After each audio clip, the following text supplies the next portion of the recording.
Hello বন্ধুরা, আপনারা সবাই কেমন আছেন? আশা করছি আপনারা সবাই ভালো আছেন। আমিও ভালো আছি। আমি অভিজিৎ মণ্ডল ইউটিউব চ্যানেলে আপনাদের সবাই স্বাগত।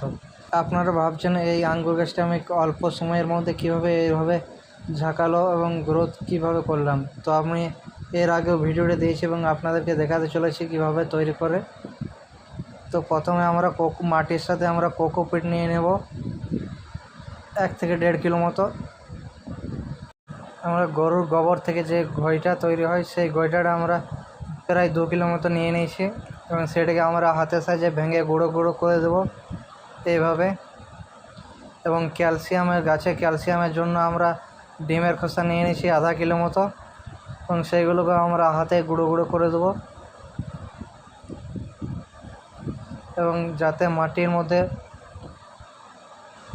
মাটির মধ্যে পোকা বা পিঁপড়ে বাসা যেমন না বাঁধতে পারে সেই জন্য আমরা আধা কিলো মতো নিম খোল নিয়ে নিয়েছি। এইগুলোকে ভালোভাবে আমাদেরকে মিশিয়ে নিতে হবে হাতে করে। তো এইভাবে আমরা হাতে করে ভালো করে মিশিয়ে নিয়েছি সব কিছুই। তো আমাদের মেশানো হয়ে গেলে আমরা সব টবে এইভাবে ভরে দেবো। তো আপনাদেরকে দেখাচ্ছি কীভাবে আপনারা চারা গাছ রোপণ করবেন। এইভাবে আমরা মাটি দিয়ে ভালোভাবে ভরে দিতে হবে। ভর্তি টবে মাটি না দিলে রাখা চলবে না, একটু মাটি কম রাখতে হবে। তো এইভাবে একটু মাটি কম রেখে আমরা জল দিয়ে দেব। আমরা ধারে ধারে একটু করে জল দিয়ে দেবো বেশি পরিমাণে।